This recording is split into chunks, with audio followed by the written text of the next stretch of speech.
नमस्कार मित्रों, वंडर साहब आपका स्वागत है। अभी इंटरव्यू का सेशन चल रहा है या फिर बहुत से कॉलेजों में स्टार्ट होने वाला है। अब जब नए नए इंटरव्यू हम लोग देने जाते हैं तो हम लोग को बहुत सा डाउट होता है कि क्या सवाल होगा, कैसे जवाब दें, क्या करें। तो उतना लोड लेने का ज़रूरत नहीं, एकदम टेंशन फ्री रहिए। देखिए, इंटरव्यू जब भी देने जाइए तो पहले प्रॉपर तैयार होके जाइए। और तैयार होने का मतलब सिर्फ कपड़ा पहन के और ग्रूमिंग करके जाने का मतलब नहीं है। मतलब अपने आंसर्स को अच्छे से तैयार करके अपने दिमाग में बैठा के जाइए। जरूरी नहीं है कि सारे क्वेश्चंस आपको नहीं पूछे, पता नहीं होगा या ऐसे पूछे जाएंगे जो आपको नहीं आता हो, ऐसा कुछ नहीं है। कुछ कॉमन क्वेश्चंस होते हैं, आज हम लोग उसी के बारे में बात करेंगे। तो आपको उसके बारे में हमेशा प्रिपेयर रहना है, क्योंकि आपको इसी सब चीज़ों से जज किया जाएगा। टेक्निकल जो आपके क्वेश्चंस होते हैं वो तो आपको प्रिपेयर करने हैं, वो कुछ भी पूछा सकता है, उससे तो आपका स्किल्स देखा जाता है। लेकिन आपका पर्सनालिटी जो कॉमन क्वेश्चन से देखा जाता है, हम लोग उसके बारे में बात करेंगे। तो सबसे पहला क्वेश्चन जो हर इंटरव्यू में, वो टेक्निकल राउंड हो चाहे आपका HR राउंड हो, ठीक है, कोई भी आपका इंटरव्यू होगा, इसमें ये सवाल जरूर होगा कि इंट्रोड्यूस योर सेल्फ। ठीक है, अब ये सवाल ऐसा है जो आपको इसलिए नहीं पूछा जा रहा है कि इंटरव्यूअर को आपके बारे में नहीं पता। उसके हाथ में आपकी CV है, वो आपको CV पढ़ सकता है, देख सकता है, लेकिन वो ये देखना चाहता है कि आप अपने आप को कितने बढ़िया तरीके से रिप्रेजेंट कर सकते हैं, प्रेजेंटेबल मैनर में आप हैं कि नहीं हैं, आपका जो कम्युनिकेशन स्किल्स हैं वो कैसे हैं।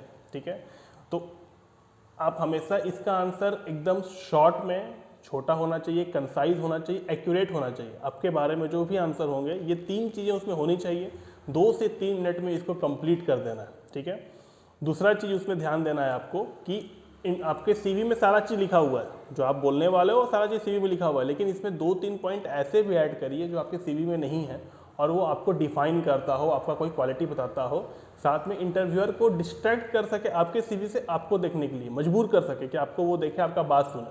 ठीक है, तो जब भी अपना इंट्रोडक्शन दीजिए एकदम शॉर्ट में, कंसाइज मैनर में, एक्यूरेट और प्रेजेंटेबल मैनर दीजिए। इसका आपको तैयारी करके हमेशा रखना है कि हर एक इंटरव्यू में आपसे ये पूछा जाएगा। और जब भी आपको इंटरव्यू देते हैं तो उसमें कहीं ना कहीं कुछ ना कुछ गलतियां होती हैं, क्योंकि हम लोग अंडर प्रेशर होते हैं।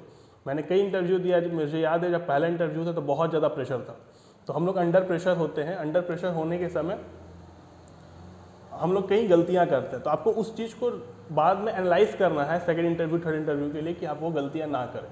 क्योंकि मैंने जो पहला इंटरव्यू दिया था वो मैनकाइंड के लिए था, ठीक है, R&D के लिए, लेकिन वो अच्छा गया था, ऐसा नहीं खराब गया था, प्रॉब्लम नहीं हुई थी उसमें, सिलेक्शन भी हुआ था। बट प्रॉब्लम ये था कि वो मेरे लिए पहला इंटरव्यू था और मैं बहुत ज़्यादा प्रेशर में था। तो 1-2 गलतियाँ मुझसे हुई थी, जैसे हकलाना, कोई आंसर को तोड़ मोड़ के देना। तो ये सारी गलतियाँ होंगी, इसकी चिंता मत करिएगा, बट आपका जो आंसर होना चाहिए एकदम प्रिसाइज होना चाहिए। दूसरा चीज़, जब भी आप कोई आंसर देते हैं तो इंटरव्यूअर हमेशा क्वेश्चन उससे काउंटर क्वेश्चन करता ही है। तो जब भी आप तैयारी करिए तो ऐसा तैयारी करिए कि आपसे जो काउंटर क्वेश्चन हो उसका जवाब आप दे सके। आप हर एक पॉसिबिलिटीज़ आपके आंसर में, आपसे पूछने वाला क्वेश्चन के बारे में ध्यान में रखिए और उसका जवाब रेडी रखिए। ठीक है, और जब भी जवाब दीजिए एकदम स्माइल के साथ, बिना टेंशन दिखाए, हंसते हुए। ऐसा नहीं कि पागलों वाला हंसी, हाँ, एक स्माइल आपके चेहरे पे होना चाहिए और आपको उसका आंसर जैसे आता है, जितना आता है दीजिए। और दूसरा चीज़, अगर किसी चीज़ का आंसर नहीं आता है तो आप वहाँ पर साफ साफ बोलिए, sorry sir, I don't know. ठीक है, मुझे नहीं आता है, या फिर मैं नहीं जानता हूँ, जो भी है। झूठ और आंसर फॉर्म करना, टेलरिंग करना का जरूरत नहीं है वहाँ पे, वो पकड़ लेगा आपको। ठीक है, वो ये चीज़ देखना चाहता है, वो आपका पर्सनालिटी चेक कर रहा है। तो एक तो हो गया आपका इंट्रोडक्शन योरसेल्फ। सेकंड आपसे पूछा जाता है जो एकदम सबसे कॉमन रहता है, टेक्निकल राउंड हो चाहे HR राउंड हो, स्ट्रेंथ एंड वीकनेस। अब आप बोलोगे सर स्ट्रेंथ एंड वीकनेस पूछा जा रहा है, तो देखो होता क्या है इसमें। स्ट्रेंथ आप डायरेक्ट बोल सकते हो, बट इसमें ये नहीं है कि आप एकदम बहुत सारे अपनी स्ट्रेंथ बता दो, जो है भी नहीं वो भी बोल दो। नहीं, आपको ऐसे स्ट्रेंथ आपके आइडेंटिफाई करने हैं या बताने हैं जो उस पोस्ट के लिए, उस कंपनी के लिए, या जिस चीज़ के लिए इंटरव्यू है उसके लिए रीजनेबल हो, कि हाँ ये रीज़न जो है, ये स्ट्रेंथ जो है इसमें काम आए। तो आपको वैसे 2-3 स्ट्रेंथ बताने हैं, पॉइंट आउट करना है, और 1-2 ऐड कर सकते हो जो नॉन रिलेटेबल हो।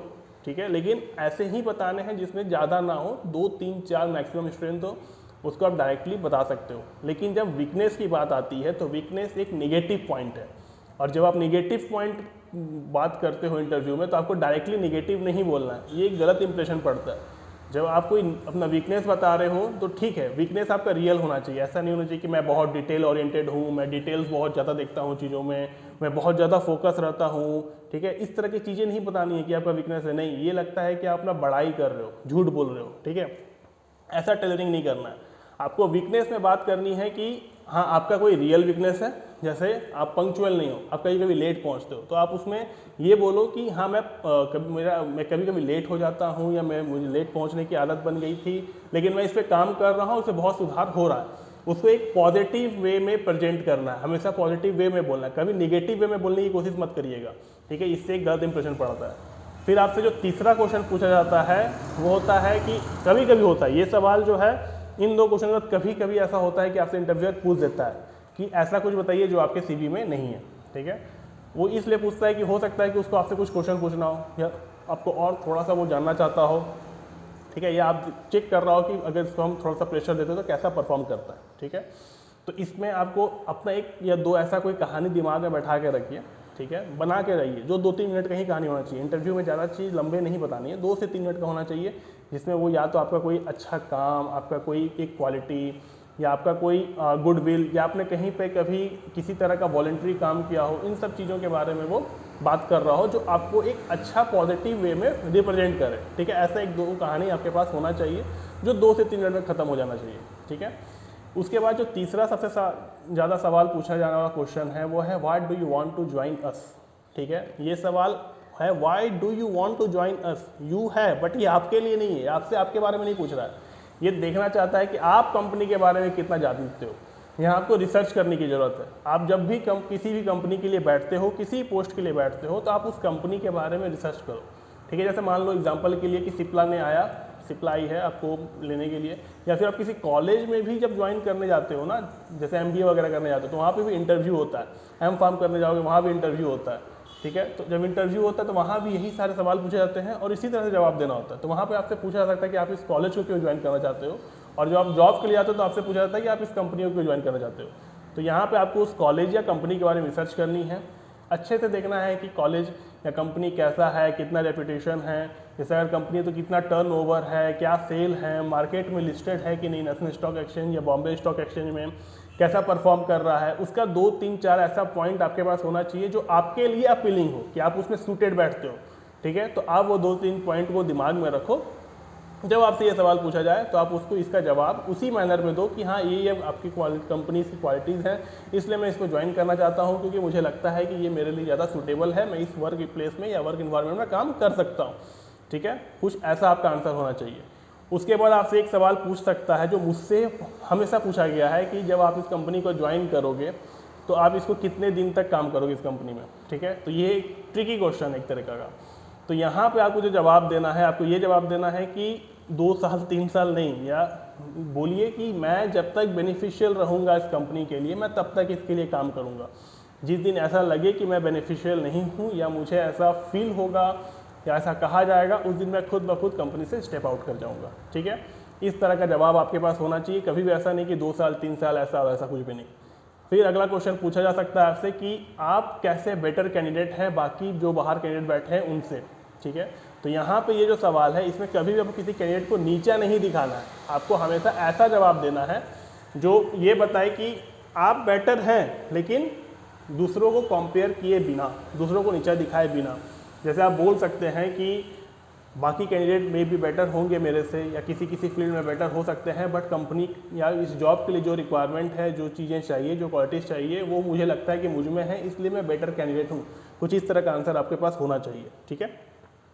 फिर आपसे एक सवाल हो सकता है कि आपसे पूछ देगा कि ऐसा कोई सिनेरियो बताइए जो आपने फेस किया हो लाइफ में, प्रेशर फील किया हो और उसमें आपने अच्छा काम किया हो।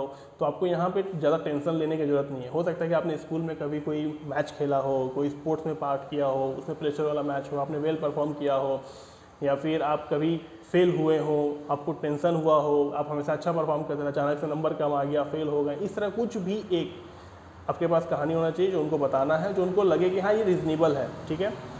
और एक क्वेश्चन आपसे पूछा जा सकता है जैसे आपकी जो क्वालिटीज़ हैं, मैं भी आपसे पूछ सकता है कि कैसे डिफाइन करोगे ये क्वालिटीज़ आप में हैं। आपका कोई रियल लाइफ एक्सपीरियंस तो ऐसा होगा ना जो आपको बताता हो कि ये क्वालिटीज़ हैं, तो वो आपके पास एक आंसर होने ही चाहिए। तो यहाँ तक था कि आपके नॉर्मल इंटरव्यू में जो कॉमन क्वेश्चन होते हैं पूछने के लिए, उसके बारे में। अगले बार हम लोग देखेंगे कि आपके फार्मेसी में या बायोटेक में या इस तरह के जितने फील्ड हैं उसमें जो सवाल पूछ सकते हैं आपसे टेक्निकल राउंड में, उसके बारे में कुछ कॉमन सवाल देखेंगे और कैसे उसका जवाब देना है। तब तक के लिए जय हिंद।